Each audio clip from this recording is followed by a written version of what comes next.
topik yang berhubungan dengan ilmu pengetahuan dan kebijakan publik. Sebelumnya mungkin ini pertama kali karena saya masuk kelas ya, mungkin saya perkenalan ya.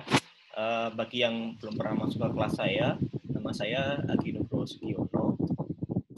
Saya di Departemen Administrasi sama dengan Pak Ki tadi ya. Di Departemen Administrasi kita punya 2 program studi, yaitu Sarjana Ilmu Administrasi Negara dan juga Magister Kebijakan Publik. Ini sebelumnya sudah pernah ketemu saya belum ya? Ini saya kalau lihat daftar ini dari Politik sama Hubungan Internasional. Iya Mas, dari Politik sama Hubungan Internasional. Oke, ya. Supaya lebih ini ya, saya terus terang agak kurang sedikit nyaman kalau misalkan semuanya matikan kamera ya.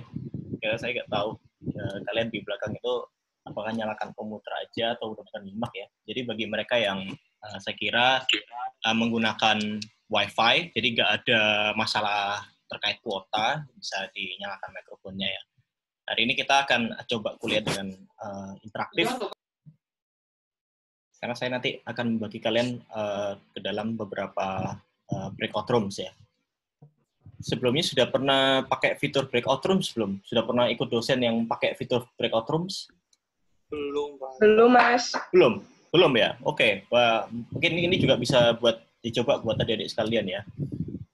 Oke, kita lanjut perkenalan dulu aja ya, sambil tunggu yang lain. Jadi, sebelumnya saya di Staf Presiden Republik Indonesia, pernah di Ruang Guru juga, belum se-famous sekarang ya, belum ada Skill Academy, belum jadi partnernya pemerintah. Kemudian pernah juga di Junior Achievement Worldwide. Nah ini project saya yang terdekat, saya pengen bikin komunitas kebijakan publik nih. Jadi saya kira belajar kebijakan publik itu fun ya, karena kalau kalian besok mau meriset tentang sesuatu, kalau Anda mau meriset tentang kebijakan itu semuanya pasti dari yang kita pakai, mulai dari yang kita makan, kemudian yang kita ucapkan, itu semuanya ada yang ngatur ya. Jadi kebijakan publik itu hampir mengatur seluruh kehidupan kita. Jadi kita, saya kira kalau mau bikin tentang kebijakan publik itu sangat gampang sekali untuk nyari topik, tergantung minat kita ada di mana. Kemudian dari project saya ada collaborative publication buat mahasiswa. Kemarin dosen-dosen mudanya FISIP pada ngumpul untuk bikin inisiatif mempublikasikan karya-karya mahasiswa ya, yang saya kira di kampus lain yang rankingnya lebih tinggi daripada kita tuh banyak banget yang skripsinya itu bisa jadi buku, tesis ya, kemudian paper-paper yang digunakan untuk konferensi itu bisa jadi book chapter ya. Saya kira kalau di FISIP itu masih kultur seperti ini masih muncul di sedikit departemen ya, salah satunya di HI. Tapi kalau departemen lain saya kira masih belum seperti itu. Nah, ini ceritanya beberapa dosen udah FISIP kayak saya, Feby dari Politik, ada Linggar dari Antro, Mas Iga di Komunikasi, pengen coba untuk bangkitkan kultur publikasi ini. Nah, siapa tahu di antara kalian mungkin berminat untuk menulis sesuatu ya, apalagi tentang public policy terkait political science, bisa kontak kita. Oke, itu sedikit perkenalan dari saya. Kita langsung masuk aja ya ke pembahasan supaya nanti kita nggak terlalu telat ya. By the way, suara saya cukup terdengar jelas nggak? Karena saya pakai headset nih. Saya nggak tahu ini apakah di komputer kalian suaranya cukup clear. Jelas ya. Jelas. Oke, thank you. Oke, kenapa kok saya bahas sains sama kebijakan publik? Karena saya kira sains itu menjadi salah satu instrumen penting ya, instrumen penting dalam pembuatan kebijakan, terutama apabila kita menanggapi suatu masalah yang sangat serius, masalah yang mungkin nggak semua generasi itu menghadapinya, kayak misalkan pandemi COVID-19 ini. Jadi terakhir kali umat manusia menghadapi pandemi itu saya kira di tahun 1918 ya.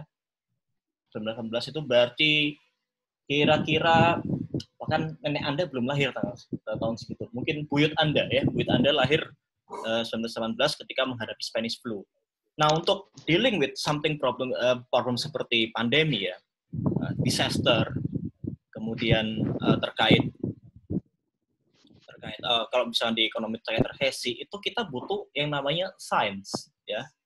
Dan seringkali yang dihadapi oleh masyarakat Indonesia ini tidak hanya pembuat kebijakannya yang tidak menggunakan sains dalam memutuskan sesuatu, tetapi masyarakatnya juga banyak yang dari kita itu banyak sekali kejadian-kejadian yang menunjukkan sikap anti sains.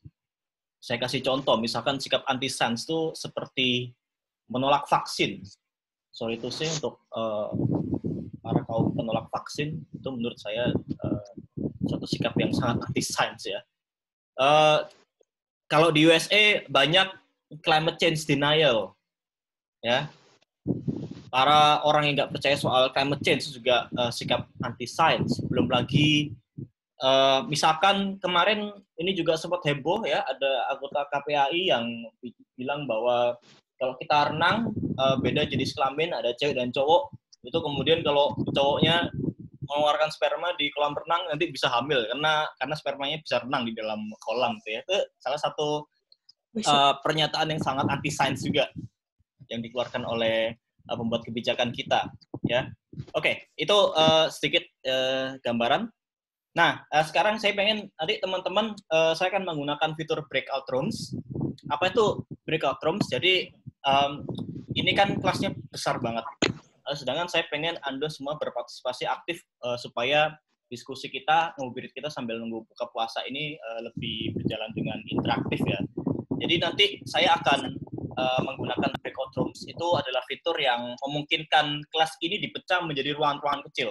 Jadi kalau di kelas konvensional itu adik-adik bisa dibagi ke beberapa spot di kelas untuk diskusi di grup yang kecil. Kalau di Zoom itu juga memungkinkan untuk melakukan hal tersebut. Cuma saya nggak tahu apakah sudah banyak dosen yang mengetahui fitur ini. Jadi nanti Anda akan masuk ke dalam room secara random. Roomnya ada 4. Yang mana masing-masing tiap room itu kalian diskusikan pembahasan kuliah pada sore hari ini. Jadi diskusi yang pertama itu seputar apa itu science, bukan riset ini, bukan what is science ya, not research. Apa itu science dan kenapa hal tersebut penting untuk kebijakan. Itu yang pertama. Jadi yang diskusi ini adalah teman-teman yang masuk ke room 1 ya. Nanti roomnya akan ada 4. Kemudian yang kedua, bagaimana sains itu bisa mengimprovisasi proses kebijakan, terutama dalam hal pembuatan keputusan yang berbasis pada temuan-temuan sains. Nah, saya perlu tekankan juga, sains dalam pembahasan kita hari ini bukan hanya sains, kalau dalam bahasa Indonesia itu ilmu pengetahuan alam ya, enggak. Tapi itu meliputi semua sains, baik itu ilmu sosial, ilmu kebudayaan ya, humanities ya, kemudian juga tentunya ilmu pengetahuan alam termasuk kedokteran dan sebagainya. Itu nanti kalian bahas di room yang kedua. Kemudian yang ketiga, pertanyaan ketiga adalah sejauh mana temuan-temuan sains itu digunakan dalam pembuatan kebijakan saat ini. Lah ini kalian bisa cari contoh-contoh yang aktual sekarang, misalkan kayak penanganan pandemi COVID-19 hari ini, ya. Kemudian, apakah ada faktor-faktor yang membuat para policy makers kita menghiraukan para akademisi dan para saintis? Kalaupun mereka dihiraukan tuh alasannya juga karena apa? Ya, jadi itu yang pertanyaan ketiga. Sedangkan yang keempat, apakah ada cara untuk meningkatkan ekosistem kebijakan kita yang mana mendukung sains dan juga membuat ekosistem pembuatan kebijakan tadi didukung oleh sains. Ya.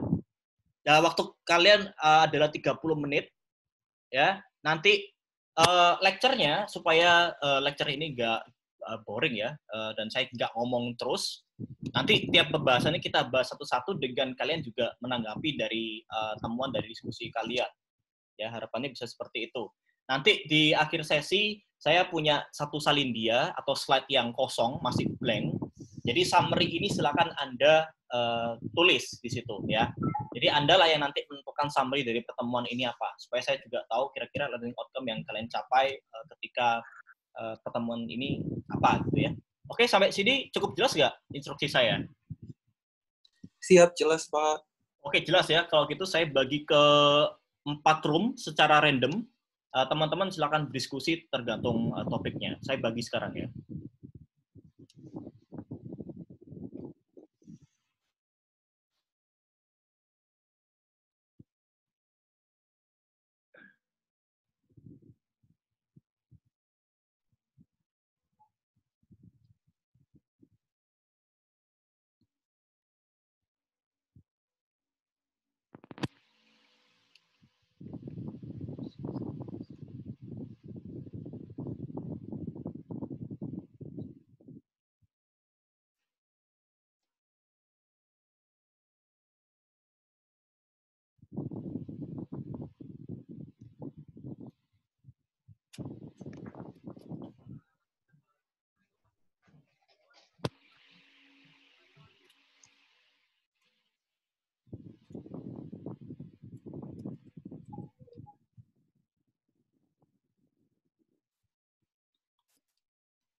Ya, gini, ini konteksnya kalau kebencanaan itu memang penting ya, pengetahuan itu. Soalnya kalau kita lihat kebijakan mitigasi itu kayak Jepang itu 2011 mereka kena tsunami. Terus kemudian mereka itu membangun gedung-gedung anti tsunami dan gempa. Jadi itu juga memerlukan riset pengetahuan, yaitu tektonik kayak gitu sih. Berarti mungkin basic-nya sains itu bisa dibilang kayak konstruksi dasar untuk membuat kebijakan publik gitu ya berarti. Iya, bisa. Kalau Haris mungkin ada pendapat? Oh ya, kalau aku pribadi, sains itu merupakan seperangkat ilmu pengetahuan yang pasti diperoleh secara ilmiah dan sudah terbukti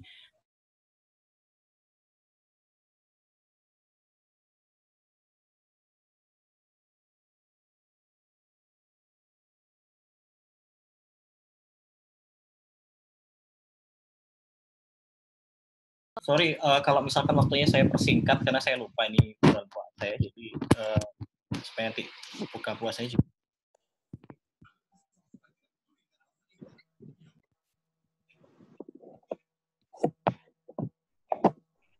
Mulai dari diskusi yang pertama deh, apa sih itu sains dan kenapa kok itu penting buat kebijakan? Oke, silakan ke teman-teman room 1 ya, room 1.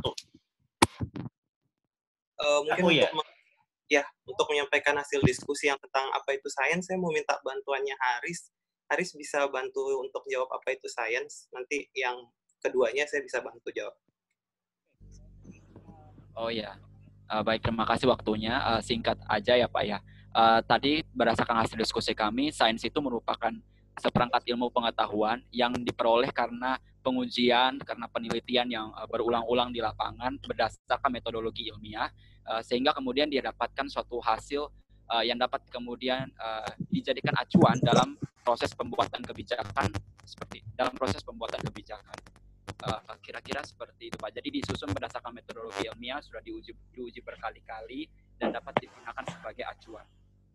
Ya, kemudian selanjutnya why does it matter? Kenapa sains itu perlu di dalam proses perumusan kebijakan publik? Kita sendiri bertolak dari beberapa pendapat teman-teman tadi, bertolak kepada pendapat bahwa di dalam prinsip the principle of governance bahwa setiap pihak yang terlibat dalam proses perumusan kebijakan itu tidak bisa merumuskan kebijakan sendiri. Artinya bahwa baik pemerintah ataupun pihak-pihak di luar pemerintah butuh interrelasi atau koneksi satu sama lain untuk membangun kebijakan. Maka dari itu, sumber daya atau resources yang berupa sains dan informasi, pengetahuan, dan lain sebagainya itu dibutuhkan untuk perumusan kebijakan. Nah, selain itu, ada juga salah satu pendapat tadi yang lupa mungkin dikemukakan dari Hook Heklo tentang policy community, di mana di dalamnya juga mengungkapkan bahwa peran dari saintis itu merupakan salah satu peran yang sangat konstruktif dalam proses perumusan kebijakan. Terima kasih, Pak.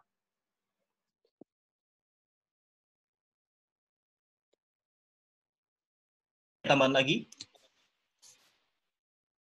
Mungkin itu aja, Pak. Oke, nanti bisa saling nambahin ya. Jadi sains itu pastinya adalah sebuah filosofi yang natural tentang bagaimana manusia itu mencoba untuk mencari sebuah jawaban atas permasalahan-permasalahan yang ada di dunia. Ya, sains itu juga sesuatu yang saya kira sebuah upaya untuk mencari sebuah argumentasi yang rasional. Ya, mungkin kalau teman-teman membaca buku seperti Yuval Noah Harari ya di Sapiens, dia bilang bahwa salah satu kenapa kok umat manusia ini bisa dibilang sebagai binatang yang paling menguasai bumi ini ya karena manusia memiliki kemampuan untuk membicarakan fiksi, sesuatu yang di luar objektif reality mereka. Jadi misalkan kalau misalkan kucing ya dia cuma bisa ngomong meong-meong ya, bunyinya juga sama ya, nadanya juga sama, tetapi dia hanya bisa bereaksi pada sesuatu yang ada di depan mata dia. Sedangkan pada manusia, mereka bisa untuk memberikan sebuah argumentasi yang itu di luar objektif reality mereka. Misalkan sesuatu yang berbentuk fiksi ya, nggak nyata. Di sini fiksinya bukan fiksi novel gitu, bukan ya, tetapi sesuatu yang mereka nggak bisa membayar, sesuatu yang intangible ya, dan itu mereka bisa untuk memiliki imajinasi terkait hal tersebut. Misalkan nasionalisme, agama, ya, apalagi terkait rasa toleransi dan sebagainya. Itu sesuatu yang negara ya, itu sesuatu yang saya kira intangible, tetapi mereka bisa memberikan argumentasi yang rasional terkait hal tersebut. Kemudian sains juga bisa dibilang sebagai sebuah perjalanan untuk mencari logik ya.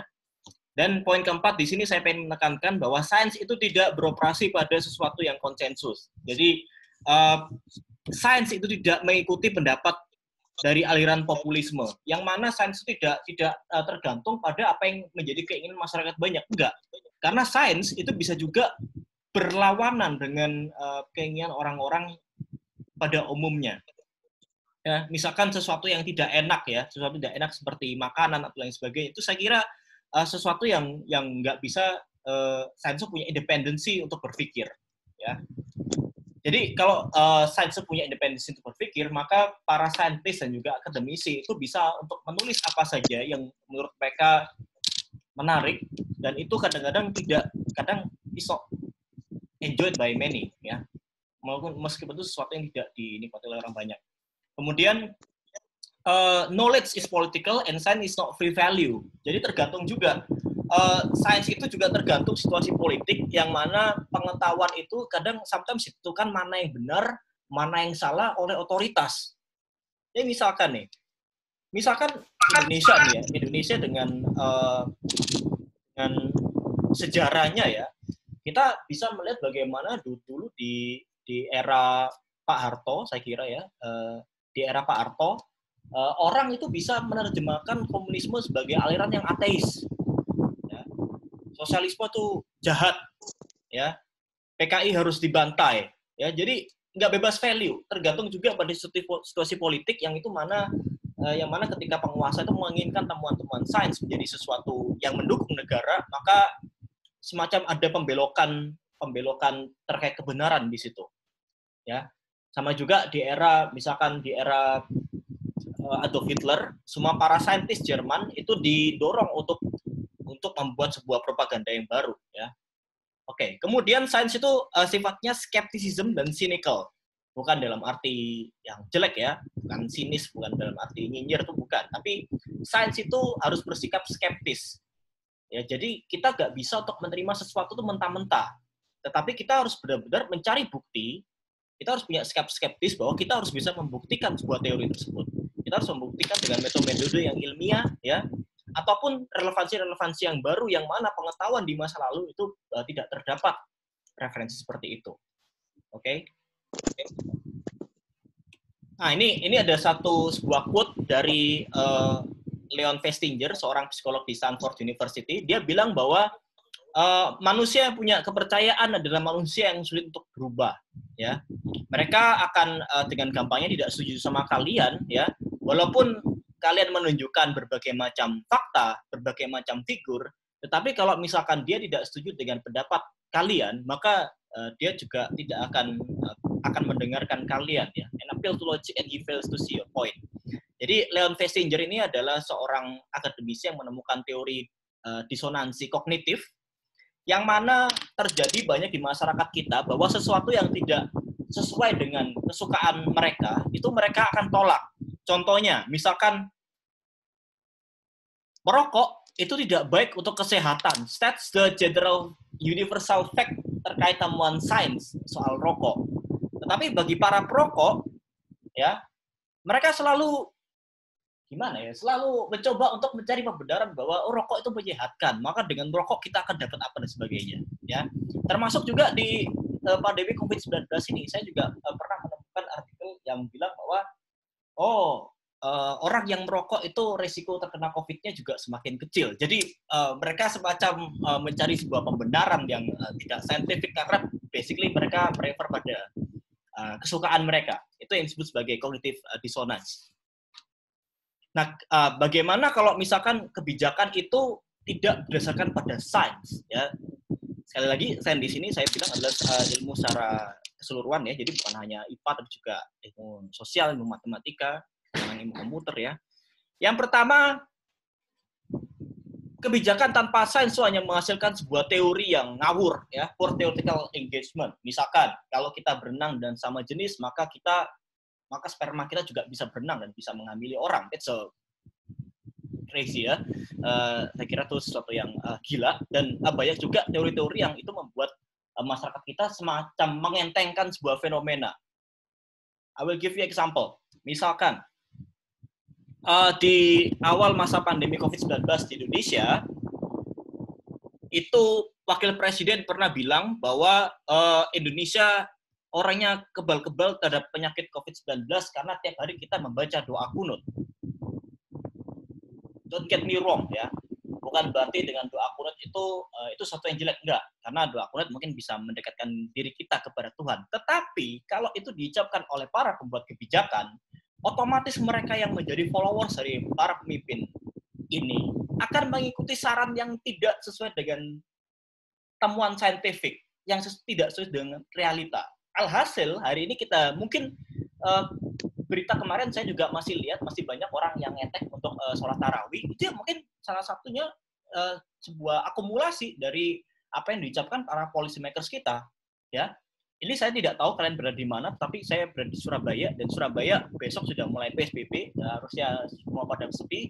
Tetapi saya beberapa hari terakhir ke Surabaya Utara itu masih tetap ramai, ya. Nah, ini juga menjadi rutun yang panjang bila kita menolak sains. Akhirnya masyarakat juga tidak aware terkait hal tersebut. Kemudian seringkali policy without science itu berdasarkan feelings, bukan observasi. Contohnya, masyarakat Indonesia orangnya kuat-kuat, kebal-kebal, karena kita tiap hari makan nasi kucing, kita menter-menter aja. Itu kan feelings, bukan observasi. Ya kan? Itu sesuatu yang saya kira ngawur, ya. Karena sains ini akan berhubungan dengan orang banyak, temuan sains akan berhubungan dengan orang dengan banyak, maka statement yang anti sains seperti ini ada statement yang membahayakan. Ya. Kemudian populisme, no rationality. Seringkali mungkin untuk beberapa aliran kepercayaan yang menganggap bahwa misalkan vaksin adalah sesuatu yang ada kandungan haram di situ, itu membuat nanti teori mereka karena punya sesuatu yang mereka percayai bahwa dengan vaksin nanti kalau anak kita disuntik, mereka tumbuh besar, mereka darahnya itu udah haram. Nah, seperti itu, ya. Jadi ini sesuatu yang harus kita address bersama.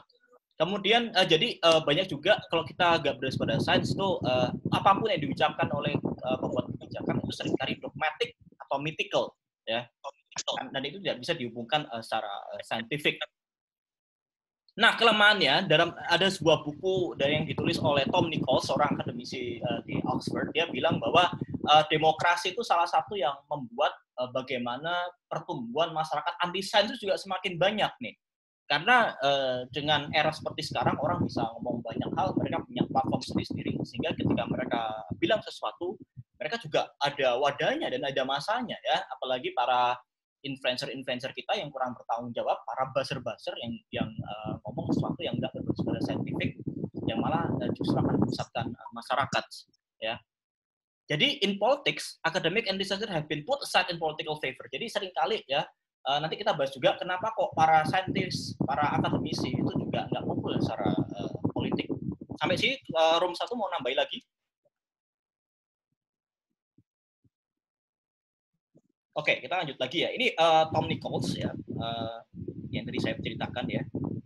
Nah, dia juga membuat sebuah argumen bahwa dengan situasi demokrasi seperti sekarang itu juga ada sebuah tantangan baru yang ia sebut sebagai fenomena the death of expertise.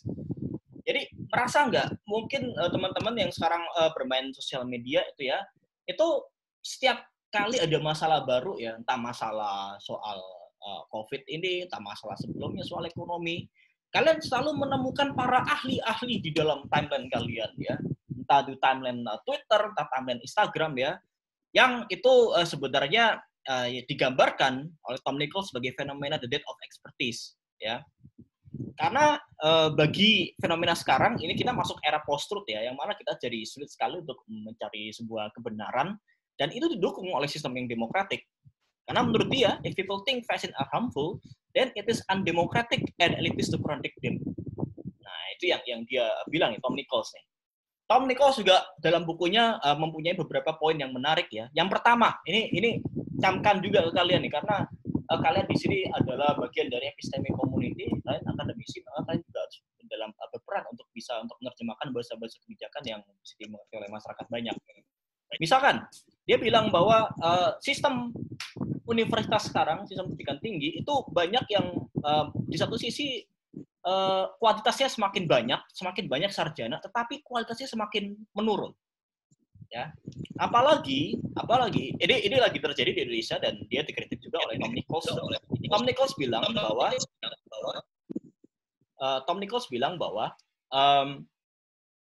ini saya mana ya, lupa.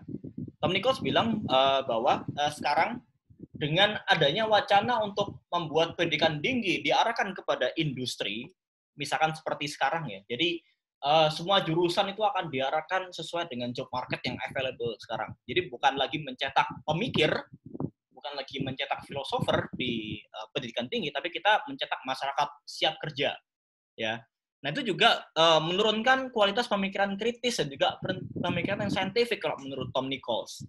Karena arahnya justru kepada industri, bukan kepada kebutuhan dari terciptanya pengetahuan-pengetahuan baru. Yang kedua, karena dengan semakin banyaknya media daring, itu menurunkan kualitas berita-berita yang kita terima. Dan seringkali berita-berita yang bombas itu lebih populer daripada berita-berita yang berkualitas. Ya, itu yang menurut Tom Nichols. Kemudian dalam scientific community, kita harus mengetahui sesuatu yang disebut sebagai confirmation bias. Saya bisa bias ketika saya ngajar, saya selalu bilang ke adik-adik ya yang pernah ikut kuliah saya sebelumnya, apa yang saya omongkan belum tentu benar, dan itu kalian bisa sanggah, bahkan kalian bisa debat sekalipun ya, jangankan saya ya, yang lain pun ya, saya kira bahkan seorang profesor itu juga bisa salah ya. Jadi kita harus menyadari bahwa setiap apa yang kita ucapkan itu mungkin mengandung confirmation bias. Biasnya karena mungkin let's say, ketika orang ngomong soal ekonomi, dia nggak sadar bahwa dia memiliki bias soal privilege mereka. Ya, apalagi itu para staf sus suka sekali memberikan motivasi ya. Mereka tidak sadar bahwa mereka adalah orang-orang privilege yang tidak sadar kehidupan di akar rumput seperti apa. Oke, kita lanjut ya. Oke, nanti ini masih di topik nomor 1 ya. Apa bagusnya sains dalam kebijakan publik? Yang pertama, sains dalam kebijakan publik itu akan menghasilkan kualitas riset ya. Nah, riset ini banyak dilakukan dalam bentuk yang empiris dan bentuk yang sesuai dengan metode ilmiah yang itu bukan menghasilkan kebenaran yang absolut, tetapi kebenaran yang selalu dimutakhirkan. Misalkan kalau kita mau menggunakan randomized control trial ya, RCT ya, mungkin beberapa yang ngambil metodologi pernah mendengar ini ya. Jadi dengan menggunakan RCT kita bisa untuk mendeterminasi berapa besar target populasi yang target populasi yang menerima intervensi kebijakan ya, apakah itu ngefek atau tidak. Nah, di sini RCT itu tidak bermaksud untuk memberikan jawaban yang absolut, tetapi dia memberikan sebuah persentase terkait ini hasil metodologi dan juga hasil temuan saintifik yang mereka temukan. Karena menggunakan saintifik yang empiris ya, yang berbasis pada metode ilmiah, maka ini yang disebut sebagai evidence base ya. Tidak hanya berbasis pada data, tetapi juga berbasis pada temuan-temuan sains yang dihasilkan oleh data tersebut. Kemudian sains itu pasti, sains yang berkualitas dia pasti punya sesuatu mekanisme yang disebut sebagai peer review, criticism and revisions. Jadi bahkan satu orang ahli pun bisa salah, maka dari itu jurnal itu selalu punya mekanisme yang namanya peer review, karena harus dibuktikan. Riset yang berkualitas adalah riset yang dia bisa direplikasi ulang modelnya. Dengan mereplikasi ulang modelnya, maka orang bisa mengonfirmasi terkait kebenaran, keakurasian terkait temuan-temuan riset yang ada. Kemudian riset pastilah dihandle oleh orang-orang yang punya kredibilitas, profesor, ya, kemudian para ahli-ahli di bidangnya, yang tentunya itu tidak berdasarkan pada jumlah followers, ya. Saya nggak tahu, sekarang semakin sulit untuk kita untuk mengidentifikasi orang-orang yang punya kredibilitas di bidangnya. Kemudian temuan-temuan tadi tentunya dengan adanya evidence base, dengan sampel-sampel tadi, itu bisa kita tarik untuk menarik sebuah bigger picture terkait tren yang terjadi pada sebuah fenomena. Ya. Dan respons kita, temuan kita itu akan menjadi sebuah respons terkait kebutuhan untuk mengubah tatanan masyarakat. Ya. Oke. Sampai sini ada pertanyaan?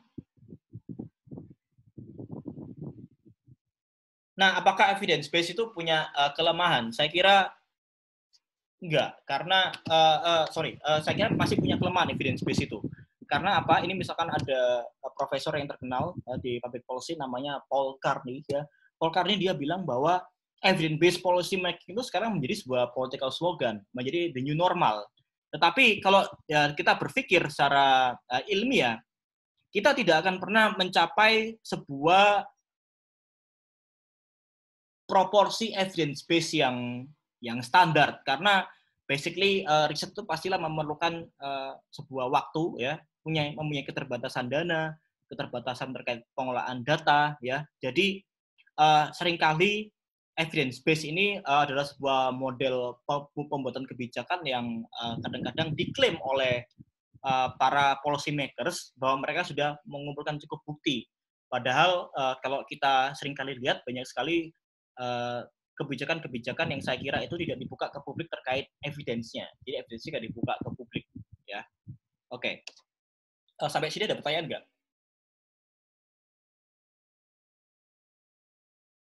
Mungkin lanjut. Lanjut dulu ya. Oke, kita lanjut ke pertanyaan kedua.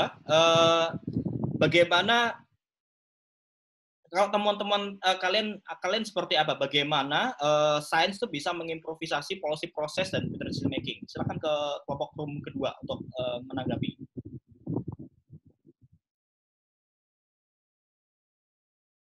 Room 2 tadi siapa ya? Aduh, saya nggak nyetel lagi.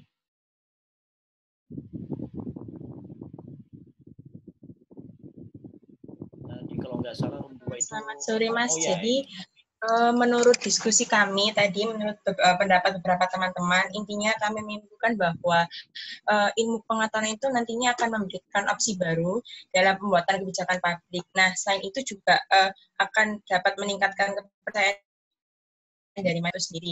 Lalu selain itu, pada ilmu pengetahuan sebenarnya dapat dijadikan sebagai referensi dalam memahami permasalahan yang ada dalam masyarakat. Misalnya, ketika pemerintah ingin memahami bagaimana kondisi sosial masyarakat, tentunya akan menggunakan pendekatan sosiologi, atau yang ingin membentuk suatu kebijakan yang berhubungan dengan ekonomi, akan menggunakan ilmu-ilmu ekonomi. Itu keberadaan ilmu pengetahuan ini nantinya akan membuat suatu kebijakan lebih efektif dan netral daripada jika tidak menggunakan ilmu pengetahuan akan cenderung bahasanya kayak semacam dipolitisasi atau lebih menjorok ke suatu sisi ideologi itu. Oke, panggilnya siapa Dede? Yoviana ya. Yoviana, ada satu argumen cukup menarik ya. Jadi seringkali kebijakan tidak berdasarkan pada sains itu seringkali bisa dipolitisasi dengan mudah. Nah ini kita lihat platform model framework cara berpikir dari European Union terkait bagaimana kita menggunakan evidence-based policy. Jadi here's the thing, kalau kita pengen membuat kebijakan itu yang saya kira bisa berjalan dengan baik, ini paling enggak yang saya rumuskan itu kayaknya mana ya? Oh ini, paling enggak di sini kita punya yang namanya sebuah kondisi informed policy makers bertemu dengan informed citizens. Kalau dua komponen ini saling inform, ya, inform itu bukan berarti mereka telah mendapatkan informasi, enggak, tetapi mereka juga mengerti terkait esensi dari sebuah kebijakan, ya. Akan terjadi sebuah masalah apabila baik dari pembuat kebijakan dan dari masyarakat itu tidak inform. Dan jangan salah, yang namanya policy makers tidak selalu mengerti terkait apa yang mereka putuskan, ya. Apalagi kalau policy makers-nya itu tidak punya background terkait masalah yang mereka hadapi. Nanti kalian akan dapat sebuah tugas yang fun, saya kira, di akhir sesi. Nanti kalian nonton serial yang diproduksi oleh HBO namanya Chernobyl, ya. Jadi Chernobyl Incident di tahun 1986 di Uni Soviet. Jadi kalian pelajari itu ya. Nah, kondisi ini ya yang memungkinkan ketika kebijakan bisa berjalan dengan baik, ketika policy makers-nya inform dan citizens-nya inform. Nah, kalau kita lihat beberapa minggu ke belakang soal penanganan pandemi ini, kita melihat bahwa banyak juga ternyata menteri-menteri kita, wakil presiden kita, mereka nggak inform dengan sesuatu yang itu dihadapi oleh masyarakat. Mereka mengeluarkan statement-statement yang saya kira itu sangat menjadi blunder ya, dan konsekuensinya panjang ke masyarakat. Statement nasi kucing lah, statement apa lagi ya, banyak ya. Jadi saya kembali lagi ke slide. Nah ini ekosistem yang saya kira bisa untuk mendukung kebijakan yang bagus ya. Kita butuh informed policy makers, kita butuh juga informed citizens. Kemudian di balik informed citizen dan di balik informed policy makers terdapat dukungan dari para scientific communities yang terus memberikan temuan-temuan riset mereka dan rekomendasinya kemudian digunakan oleh masyarakat. Nah, ini arulnya seperti ini ya. Ketika para scientific communities ini menemukan temuan terkait riset mereka, dan mereka juga didukung oleh banyak komponen masyarakat, komponen pemerintahan, maka mereka juga bisa didukung oleh bagaimana caranya mereka bisa untuk mendiseminasikan temuan-temuan riset mereka. Dari yang temuan mereka dengan bahasa yang sangat kompleks tadi, diterjemahkan oleh para, misalkan, jurnalisme kita yang bertanggung jawab. Nah, jurnalisme yang bertanggung jawab itu seperti apa? Saya kira sekarang banyak media yang bisa memberitakan apapun ya, bahkan dengan bahasa yang ngawur sekalipun. Nah, jurnalisme yang bertanggung jawab itu adalah jurnalisme yang berdasarkan pada data dan beritanya berdasarkan pada temuan sains. Jadi tugasnya para jurnalis ini adalah untuk mengomunikasikan pengetahuan terkait scientific knowledge yang sudah diproduksi oleh para saintis. Ya, di sini mereka saling punya skill mensinkronisasikan riset ya. Kemudian juga ada komunitas dari para asosiasi ilmuwan, misalkan Asosiasi Dokter Indonesia itu adalah asosiasi para ilmuwan ya. Nah, di sini juga didukung oleh para jurnalis untuk memberikan berita-berita yang mudah dimengerti oleh masyarakat dan juga pembuat kebijakan. Karena belum tentu juga pembuat kebijakan yang duduk baik di eksekutif maupun di parlemen itu memiliki background yang sesuai untuk menjawab permasalahan yang terjadi. Jadi dari sini baik dari saintis, asosiasi saintis, kemudian didukung oleh jurnalisme, Dan juga kalian mahasiswa, jadi saya nggak ngasih mata kuliah ini cuma untuk kalian aja, tapi kalian juga harus punya mindset bahwa kalian itu adalah agen scientific communities. Walaupun kalian masih mahasiswa, S1 belum selesai, tetapi kalian sebenarnya bisa, karena kalian educated people, kalian bisa untuk menerjemahkan bahasa-bahasa kebijakan yang sulit, bahasa-bahasa temuan sains yang sulit, yang kalian bisa kampanyekan ke masyarakat. Nah, powernya anak muda, saya kira kalian ini powernya adalah kalian punya kreativitas untuk menerjemahkan bahasa-bahasa yang sudah tadi menjadi konten-konten yang gampang dimengerti. Ya, jadi nanti saya jelaskan kenapa kok kita perlu orang yang harus menerjemahkan temuan saintifik ya. Dengan adanya jurnalis ya yang berbasis data, berbasis sains, didukung oleh para saintis, maka di sini kita bisa untuk mengadvokasi policy makers kita. Sehingga terciptalah inform policy makers. Coba kita bayangkan, kita belajar lagi dari beberapa minggu terakhir, berapa bulan waktu yang diperlukan oleh pemerintah kita sampai akhirnya mereka nyadar bahaya COVID-19.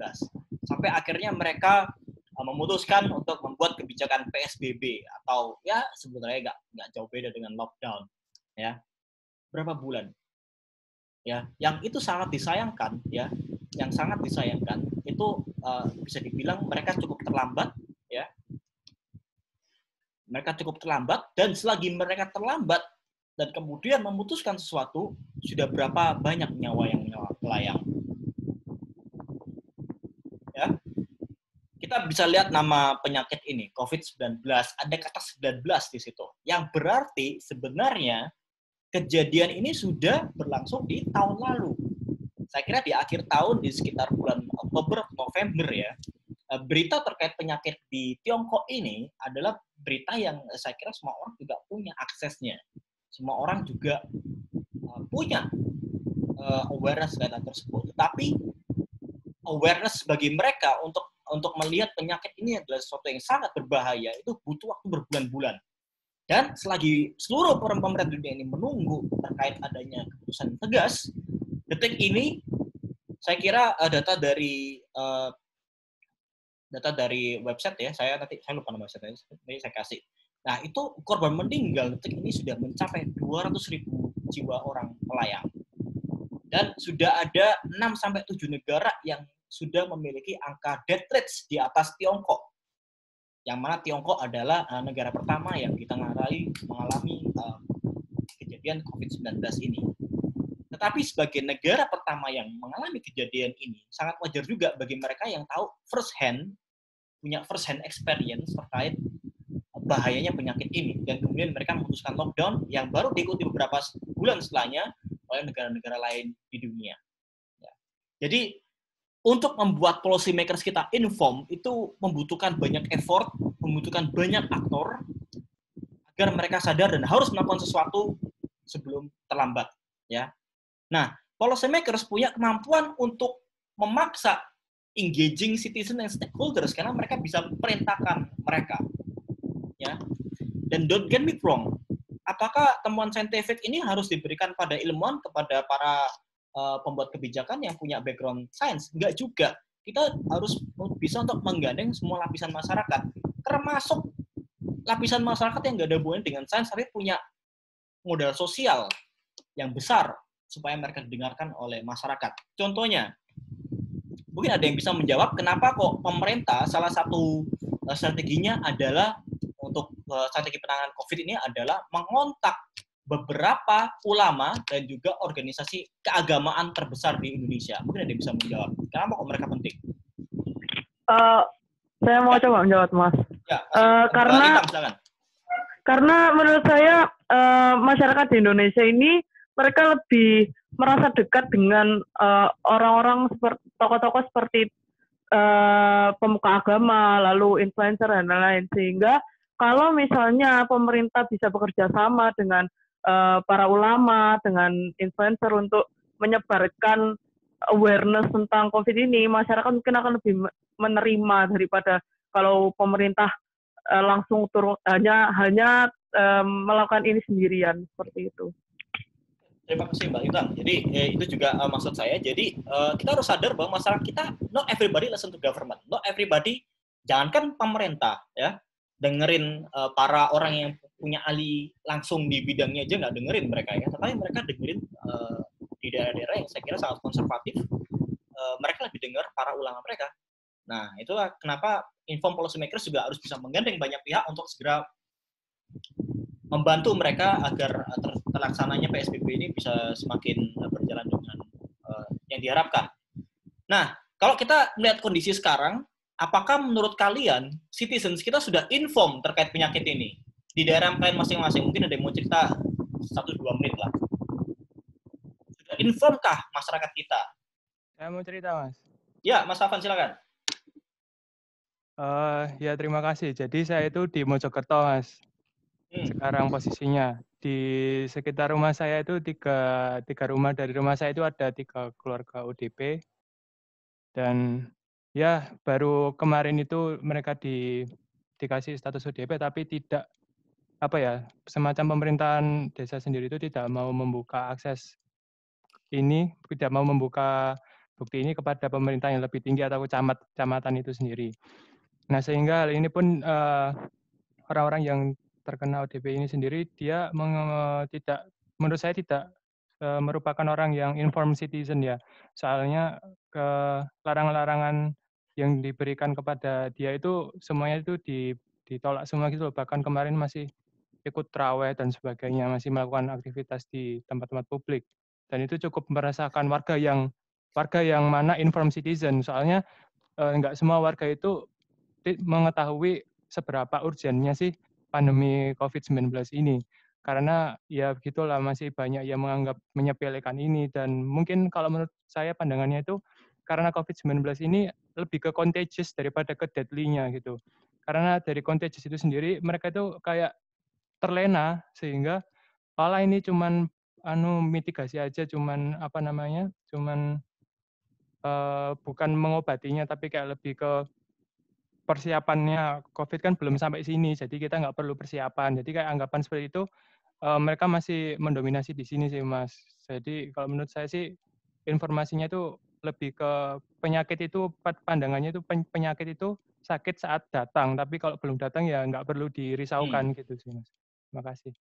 Terima kasih Mas Afan atas reportasenya dari Mojokerto ya. Mudah-mudahan Mas Afan dan keluarga juga sehat selalu. Mungkin ada yang lain mau cerita sedikit di daerahnya? Saya mau cerita, Mas. Oke, Mas Kali, silakan.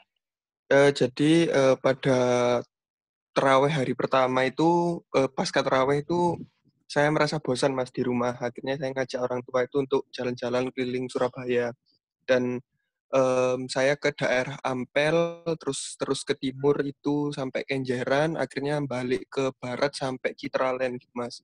Nah, saya melihat itu masyarakat Surabaya itu saya membagi menjadi 2 kelas, Mas, yo. Kelas menengah ke bawah dan menengah ke atas. Jadi kalau daerah-daerah yang ditinggali masyarakat kelas menengah ke bawah itu rata-rata mereka kurang sadar akan bahayanya COVID ini dan tetap keluar rumah, apalagi daerah Ampel itu, Mas, kan Ramadan hari pertama. Jadi jalan itu sangat berjubel gitu. Tapi beda halnya dengan kayak di Jiwok itu sudah sangat sepi, terus nggak ada yang nongkrong gitu, Mas.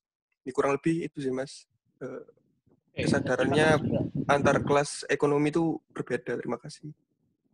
Terima kasih Mas Kali atas reportasenya di Ampel, berarti Surabaya Utara ya. Nah ini juga pendapat Mas Kali tadi juga ada benarnya. Walaupun sekarang masyarakat itu bisa untuk mengakses informasi dengan sangat mudah karena HP juga makin murah, internet juga semakin bisa diakses ya. Tetapi bukan berarti mereka menerima masyarakat itu sama dengan inform, ya. Dan menurut Mas Kali tadi, mungkin ada hubungannya antara masyarakat yang punya pendapatan rendah dengan menengah ke atas itu punya persepsi yang berbeda. Itu mungkin saja, karena kelas masyarakat itu juga menggambarkan bagaimana perbedaan pendidikan di antara mereka. Jadi mereka penanggapannya terhadap temuan sains itu juga bermasalah. Maka dari itu, ini saya juga pengen bilang ke teman-teman sebagai agen dari masyarakat terdidik, kalau bisa, entah itu dalam konteks mikro apapun ya, kalian bisa ngomong ke keluarga kalian, tetangga kalian, ya, soal COVID-19 ini. Bahkan kalau bisa terjemahkanlah bahasa-bahasa WHO, bahasa-bahasa kebijakan pemerintah, yang bahkan kalau kalian ngomong sama tukang beca pun mereka ngerti tentang bahayanya penyakit ini. Jadi kalian juga, menurut saya, semua orang sekarang punya peran. Semua orang harus punya rasa tanggung jawab untuk paling nggak menyelamatkan keluarga kita sendiri. Nah, keluarga kita sendiri kan saya yakin teman-teman juga punya grup WA juga kan, grup apapun ya, yang paling nggak bisa untuk memberitahu tantenya, omnya ya, soal apa yang harus kita lakukan di masa PSBB ini. Oke, kita lanjut lagi nanti. Terima kasih atas sepotong beberapa teman-teman tadi ya. Nah, ini ada beberapa, ini saya besarkan, bisa ada beberapa blunder ya, jejak digital yang saya kira sangat disayangkan oleh pemerintah kita. Jadi nggak semua policy makers itu juga inform, ya. Ini juga kita ada jejaknya nih, tanggal 7 Januari, Menkes, enjoy aja, makan yang cukup, ya. Kemudian makan nasi kucing, doa kunut, ya. Belum lagi komentar-komentar seputar hal-hal yang gila, misalkan di saat semua negara pada menutup negara mereka, pemerintah kita malah mewacanakan paket insentif untuk menangkis isu-isu corona terkait pariwisata. Misalnya gila juga ya, sampai ada wacana untuk membayar influencer juga terkait hal tersebut. Jadi ini merupakan jejak digital yang menggambarkan bagaimana policy makers nggak selalu inform. Kalau masyarakat nggak inform itu masih nggak masalah, karena mereka mungkin pengaruhnya kecil. Tetapi bagaimana kalau itu yang ngomong itu oleh pemerintah? Bisa jadi dari omongan seperti tadi, itu menimbulkan semacam mental dari masyarakat untuk meremehkan penyakit ini. Dan itu sangat berbahaya. Ya. Apalagi orang-orang yang berkomentar, ya, itu sama sekali nggak punya background soal kesehatan, nggak punya background soal termasuk kajian molekuler kan, itu sangat berbahaya sekali, ya. Yang saya sayangkan juga dari menterinya sendiri itu juga sangat meremehkan adanya penyakit ini, bahkan sempat-sempatnya untuk buat duta imunitas, ya. Kenapa kok policy makers harus ngomong sesuai dengan datanya? Itu karena ya mereka punya influence di situ. Ini di kasus lain juga di Amerika Serikat, beberapa statement dari petinggi USA yang menggambarkan bagaimana mereka cukup denial ya. Jadi sekarang ceritanya Amerika ini adalah negara dengan kasus positif terbesar dan korban meninggalnya saya cek sekitar 50.000 terakhir nih, ya. Jadi the worst country yang benar-benar dapat impact dari COVID-19. Nah, pemerintahnya juga beberapa tahun ke belakang seringkali mengeluarkan statement yang anti-science, yang mana mereka menolak sebuah kejadian climate change. Ya. Mereka ada climate change denial. Ini misalkan ya. Nggak penting, climate change itu yang penting manufacturing tetap kompetitif. Ya. Nggak penting, itu bukan salah kita. Ya. Karena yang penting adalah American industry. Nah, ini saya kira orang-orang ini juga sikapnya sama terkait COVID-19 ini, dan dampaknya luar biasa, ya. Saking luar biasanya itu sampai mencapai ini ya, datanya terakhir yang saya paparkan, saya ngambil Spectator Index, itu mencapai lebih dari 50.000 korban jiwa. Nah, ini ada beberapa temuan menarik ya, karena kejadian-kejadian ini di sebelah kanan ya. Sekarang USA is no longer the world's leading country, ya. Ini mungkin teman-teman HI bisa juga berargumen Cina memenangkan Perang Dunia Ketiga tanpa harus meluncurkan misil, ya. Jadi semua yang kita lihat ya, Europeans are not educated as they appear, ya, karena bukan fenomena terkait denial soal masyarakat soal COVID-19 ini nggak hanya terjadi di Indonesia, tapi juga terjadi di luar negeri juga, di Eropa, di US, yang orang-orang masih pada ke pantai, masih dengan santainya, ya. To be honest with you, no pastor, rabai, mu'ala, alfa, pandit, ya, atau para ulama itu bisa menyelamatkan kita, tetapi doctors dan healthcare workers yang bisa menyelamatkan kita, ya. I think it's different thing when you talk about religion dan juga sesuatu yang real seperti penyakit ini, ya. Bahkan saya juga melihat beberapa hari ini ada spanduk-spanduk di Surabaya yang nggak bertanggung jawab, yang spanduknya tuh kira-kira bunyinya kayak gini. Ramadan datang, Corona menghilang. Nah, itu crazy, saya kira. yang akan menimbulkan mungkin orang-orang sekitar tetap beribadah ya. Yang masalah bukan beribadahnya, sekali lagi yang seringkali orang salah paham ya, tetapi masalahnya ketika mereka berkumpul, maka kontaminasi ketika mereka melakukan penyakit itu juga semakin lebih tinggi. Oke, saya lanjut ke pertanyaan berikutnya. Nah, jadi dari fenomena-fenomena komentar yang anti sains yang diucapkan oleh para pembuat kebijakan kita. Nah, sekarang saya merujuk ke pertanyaan yang ketiga nih ya. Ketiga soal kenapa kok bagaimana menurut kalian terkait scientific funding ini digunakan dalam policy making sejauh ini. Yang kedua, kira-kira faktor apa sih yang membuat para policy makers kita itu menghiraukan para saintis dan juga akademisi kita? Silakan untuk teman-teman di room 3 untuk menjawab pertanyaan ini ya. Izin Mas, jadi terdapat dua arah pendapat dari jawaban nomor 3 dari kelompok kami. Yang pertama mungkin Aldi atau Lintang Bening yang bisa menjawab. Iya, jadi untuk yang pertama tadi itu tentang bagaimana policy maker, sejauh mana policy maker harus merujuk pada merujuk pada scientific findings. Kalau dari apa yang sudah room 3 diskusikan, scientific findings ini sangat-sangat penting untuk dikonsiderasi oleh pembuat kebijakan, karena seperti yang tadi sudah dijelaskan oleh teman-teman, para pembuat kebijakan ini tidak bisa membuat kebijakan sesuka hati. Pasti harus ada rujukan-rujukan yang memang menunjukkan realita dalam masyarakat untuk kemudian bisa menjadi blueprint dari kebijakan yang akan diambil. Itu bagian pertamanya.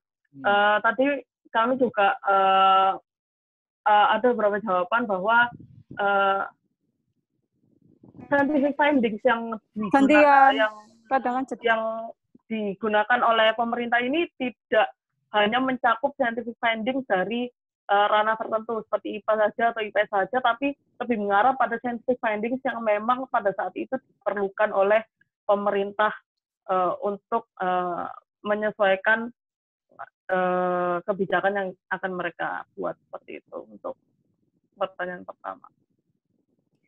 Terus yang pendapat keduanya dari kelompok 3 yakni bahwa scientific findings ini tidak mutlak untuk dijadikan rekomendasi bagi pemerintah, karena tidak semua evidence based itu berasal dari scientific findings.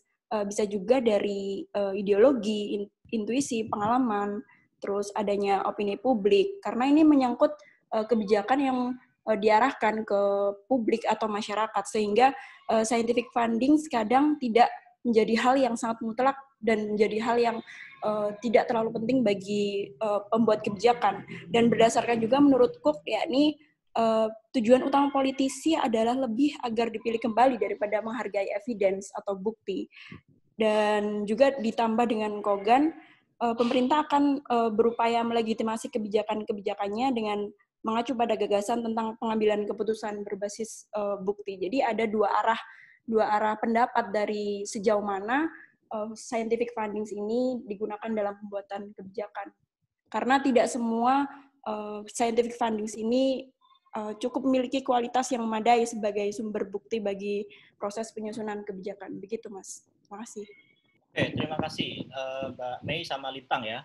Ini beberapa alasan yang saya temukan. Yang pertama tadi mungkin sama Mbak Mei ya, adanya praktik politik praktis yang tidak etis, tidak bertanggung jawab, dan short-sighted, yang hanya melihat beberapa tahun ke depan, terutama masalah terkait pengen dipilih kembali. Ya, kemarin ada juga kebijakan yang berbenturan di Jakarta sama pemerintah pusat yang ditengarai ada rivalitas antara Gubernur DKI sekarang dengan Presiden RI. Ya, kemudian Donald Trump yang saya kira kebijakannya seakan-akan mendukung masyarakat miskin, tetapi sebenarnya di balik itu banyak juga analis yang mengira bahwa sekarang Donald Trump cukup ignorant dengan COVID-19 ini karena juga ingin dipilih kembali oleh para pendukungnya. Terutama ada semacam racial tension terkait COVID-19 ini, terutama penyakitnya berasal dari misalkan Tiongkok, rival mereka dalam perekonomian, dan juga imigran-imigran yang sekarang menjadi isu hangat di USA.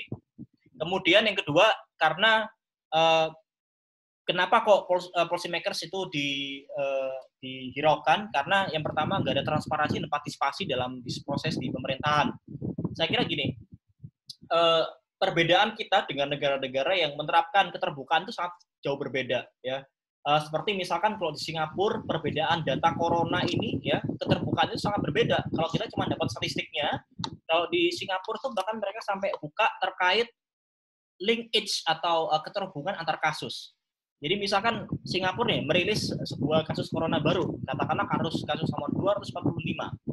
Nah, kasus ini kemudian mereka juga kasih keterangan, walaupun secara anonimus ya, mereka tidak membuka identitas, tapi mereka ngasih keterangan. Jadi kasus baru nomor 245 ini karena orang tersebut pernah datang di acara A. Nah, ini diumumkan ke seluruh warga negara. Jadi mereka yang pernah datang ke acara tersebut atau pernah melewati acara tersebut itu segera diharapkan untuk melakukan tes PRC atau rapid test di situ. Kemudian yang ketiga, itu kenapa kok policy makers menghiraukan para academic scientists, ini ada sebuah kritik ya. Academics and scientists only talk to their peers. Mereka cuma ngomong sama sesama akademisi, ya. Sama ketika mereka publikasi jurnal ya, mereka ngomong soal publikasi ya dengan sesama saintis juga. Padahal orang masyarakat di luar komunitas saintifik itu sangat besar ya. Ini kritik juga buat kita para akademisi ya. Jadi kita jangan sampai kita hanya ngomong sama sesama kita sendiri, tetapi kita juga harus ngomong ke lapisan masyarakat yang mungkin mereka punya pengetahuan jauh di bawah kita ya, atau mereka uninformed di situ. Kemudian lemahnya komunikasi sains atau science communication, maksudnya bagaimana kita bisa mengomunikasikan temuan sains itu dengan bahasa yang mudah dimengerti oleh orang banyak dan juga di-share oleh orang banyak. Coba sekarang kalian pikir ya, kita sekarang sangat terobsesi dengan jurnal internasional. Tetapi pernah mikir nggak kira-kira konten apa yang membuat masyarakat akhirnya mengerti dan mau nurut soal kebijakan terkait social distancing? Apakah jurnal internasional? No, itu adalah berita-berita atau konten-konten kreatif yang dibuat oleh para netizen. Nanti saya kasih contohnya ya. Kemudian terkait limited akses kepada sains itu sendiri. Jadi masih banyak juga masyarakat yang nggak punya akses untuk membaca konten-konten yang menurut saya tuh teman berdasarkan saintifik ya.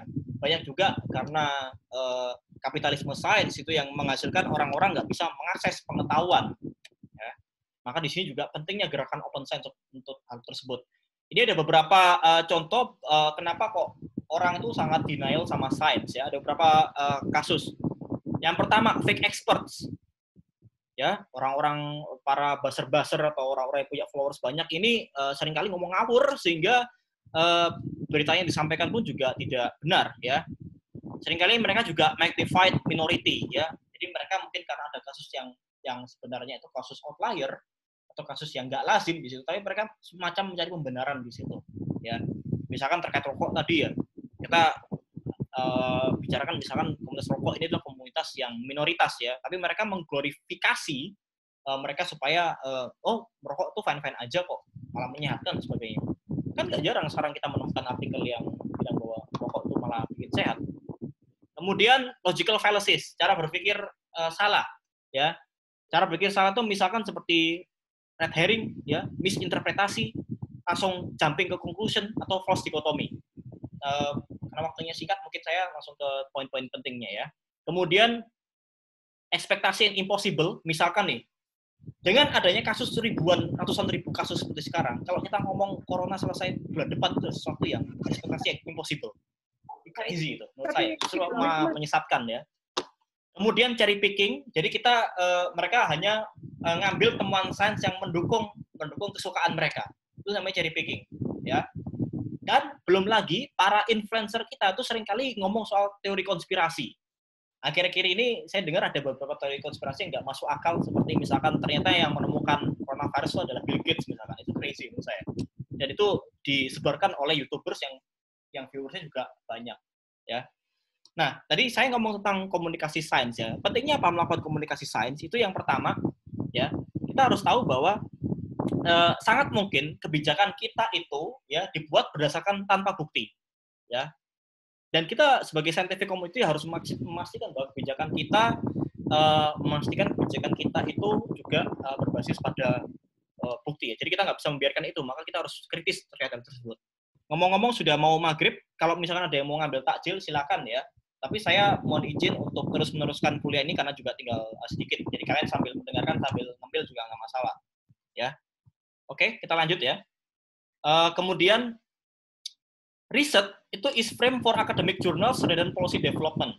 Seringkali temuan riset itu kalau misalkan masih dalam bentuk yang mentah itu masih berbentuk dalam bentuk jurnal ya, yang di situ bahasanya sangat rumit, yang orang itu mungkin nggak bisa mengerti terkait tersebut. Maka penting juga bagi para buat kebijakan untuk bisa membuat semacam blueprints atau policy dokumen yang memungkinkan mereka untuk menerjemahkan bahasa-bahasa ilmiah tadi kepada sesuatu yang bisa dimengerti oleh masyarakat banyak. Kemudian policy development is open to evidence under some circumstances on its term. Ya, misalkan seringkali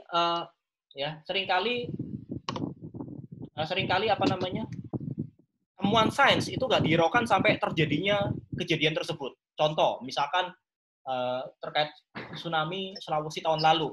Ternyata ada juga temuan para akademisi Indonesia yang pernah menulis jurnal tentang potensi tsunami di Sulawesi dan nggak ada orang yang menghiraukan sampai akhirnya kejadian, ya. Jadi seringkali sains itu baru didengarkan ketika on time, ya, ketika terjadi sebuah kejadian, ya. Kemudian narasinya itu sesuai dengan kepentingan politik, ketika mau pemilu misalkan atau ketika ada kepentingan lain, ya. Kemudian ketika when is delivered by a trusted source, ya, sangat penting juga buat orang-orang yang punya influence besar itu punya tanggung jawab bagi mereka. Jadi kalau Uncle Ben di film Spider-Man dia bilang with great powers comes great responsibility. Sekarang eranya with great followers comes greater responsibility, ya. Dengan followers yang banyak maka kalian juga punya tanggung jawab yang lebih besar. Kemudian insentif dari ini sistem yang salah juga di dunia akademik kita, ketika para akademisi dan peneliti kita itu hanya diberikan insentif, ya, diberikan honor lebih, diberikan penghargaan lebih ketika publikasi. Itu yang menurut saya sistemnya harus kita ubah. Jadi kalau dipublikasi baru mereka dapat reward, tapi nggak ada reward tentang bagaimana cara mereka untuk menimbulkan sebuah impact dari temuan riset mereka. Ya. Kemudian academics are rewarded for narrowness and depth of multi-disciplinary and integration. Jadi masih sedikit juga yang memungkinkan bagaimana mereka untuk saling membuat riset itu saling multidisiplin, ya, dan itu bisa saya kira itu bisa menambahkan banyak perspektif di dalam temuan riset mereka. Oke, ini saya kira sudah maghrib ya. Jadi teman-teman silakan sambil terbuka ya. Tapi saya mau jadi untuk meneruskan, ini juga saya rekam, jadi nanti kalau teman-teman tertinggal di materi setelah maghrib ini, nanti tetap bisa akan nonton di YouTube ya. Kemudian pentingnya juga bagi kita, para scientific community yang masih muda-muda ini punya cara kreatif bagi kita untuk menerjemahkan temuan scientific finding ke dalam popular media. Saya kasih contoh dua contoh berikut. Ya. Nah, ini adalah saya kira jauh ketika pada masa pemerintah kita masih nggak menyarankan masker, orang-orang di sini membuat sebuah video kompilasi yang menarik ya, yang mana mereka mengampanyekan terkait pemakaian masker, by using masker, I save you, you save me. Ini saya kira kampanye yang sangat kuat sekali, yang itu bisa saya kira membuat orang akhirnya sadar juga untuk pakai masker. Sambil makan kamu, mau transfer doang, izin OVO. Oke, transfer pakai OVO apa tadi? Saya mute ya, mohon maaf. Nah, kemudian ada juga mungkin teman-teman juga bisa pernah lihat ini ya, konten dari Edward Suhadi. Saya kira dia bukan saintis, tetapi dia bisa menerjemahkan temuan-temuan dari para saintis di dunia tentang bagaimana dia juga bisa membuat video-video yang saya kira akhirnya membuat orang awam sadar pentingnya kita untuk sama-sama bekerja sama untuk flattening the curve atau mendatarkan kurva. Nah, ini adalah contoh scientific findings yang saya kira itu translatekan menjadi sebuah popular post yang itu diunggah di media sosial.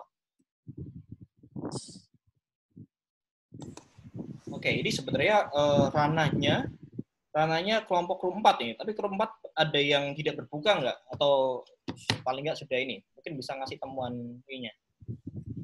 Saya, Mas. Oke. Silakan Mas Nicholas. Jadi dari yang saya baca di American Chemistry Society, jadi salah satu masalah kenapa kok kebijakan itu kadang nggak support untuk pengembangan sains itu karena ada dua. Satu, dari level bawah, saintis itu kadang nggak up to date tentang kepentingan nasional apa yang jadi prioritas negaranya. Jadi kalau di HI, setiap negara itu pas dalam setiap bidangnya, mau kesehatan, mau ekonomi, itu mereka punya daftar prioritas.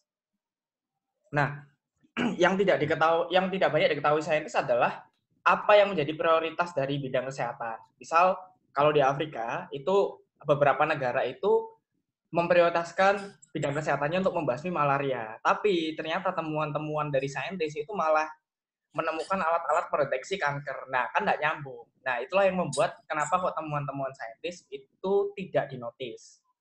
Terus dari level atas, dari level pemerintahnya, pemerintah negara itu belum punya acuan strategik. Jadi acuan strategi kayak gini, sampai kapan masalah kesehatan itu dianggap sebagai masalah yang mengancam umat manusia atau masalah yang dianggap seperti pembangunan ekonomi jangka panjang. Nah, itu juga masalah. Jadi kayak kita ini termasuk salah satu negara yang belum punya itu, jadi makanya kenapa respon kita terlambat. Nah, jadi kalau salah satu penyebabnya itu, Mas. Nah, solusinya adalah untuk menciptakan comprehensive knowledge. Jadi, saintis itu juga harus up to date dengan kondisi politik. Nah, jadi mereka harus tahu prioritas apa yang menjadi kepentingan nasionalnya Indonesia di bidang kesehatan. Kayak gitu sih, Mas. Terus karena menurut saya setiap masalah pendekatan pragmatis itu adalah pendekatan yang terbaik. Nah, jadi untuk pemerintah memang sebaiknya data itu dibuka satu untuk supaya saintis itu bisa mengakses. Tapi yang menjadi masalah adalah bagaimana approach dari saintis ini tuh bisa menjadi approach yang kompatibel dengan kondisi yang ada itu. Nah, itu sih, Mas. Kalau menurut saya itu. Terima kasih Mas Nicholas. Tadi ada beberapa statement yang menarik ya. Yang pertama terkait pentingnya negara itu untuk menentukan prioritas bidang sains yang dibutuhkan oleh masyarakat. Nah, ini saya kira ada hubungannya juga dengan apa yang diperingatkan oleh Bill Gates di TED Talks-nya dia beberapa tahun yang lalu terkait kita itu, dia bilang bahwa kita itu nggak siap dengan bencana yang akan datang untuk manusia yang hidup pada saat ini. Dia nggak bilang bencana itu berupa perang atau nuklir, tapi adalah pandemi, ya, atau penyakit yang disebabkan oleh virus.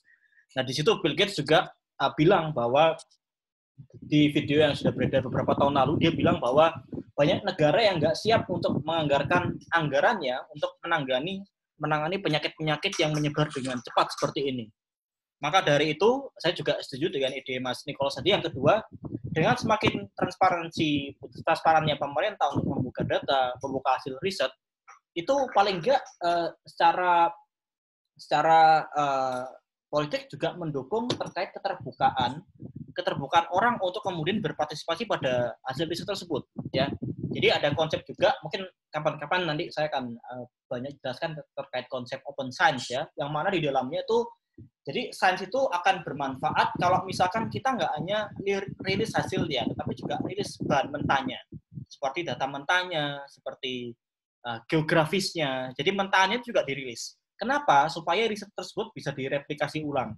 Dengan banyaknya masyarakat yang bisa mereplikasi ulang hasil riset tersebut, maka akan memungkinkan orang-orang untuk mengonfirmasi terkait kebenaran dari temuan dari riset tadi, ya. Jadi ini ada beberapa cara yang saya simpulkan dalam salindia saya, ya. Yang pertama, bagaimana supaya kita membuat ekosistem kebijakan yang mendukung riset dan juga didukung oleh riset. Yang pertama, strong links between scientific and political communities. terutama bagaimana kita memberikan wadah bagi para saintis kita untuk tidak hanya berbicara dengan kolega mereka sendiri, tapi juga berbicara dengan para politisi ya. Yang sangat disayangkan sebenarnya representasi dari para saintis ya. Saya kira yang punya gelar doktor, yang dokter beneran ya, saya nggak bilang dokter asal dokter ya, kan banyak tuh yang gelar dijual supaya politisi bisa menyalonkan diri ya. Yang beneran punya PhD, beneran punya background scientific, itu saya kira masih underrepresented di government dan juga di parlemen ya. Saya kira dengan meningkatkan representasi mereka, maka kebijakan kita yang berbasis riset itu akan semakin kuat ya.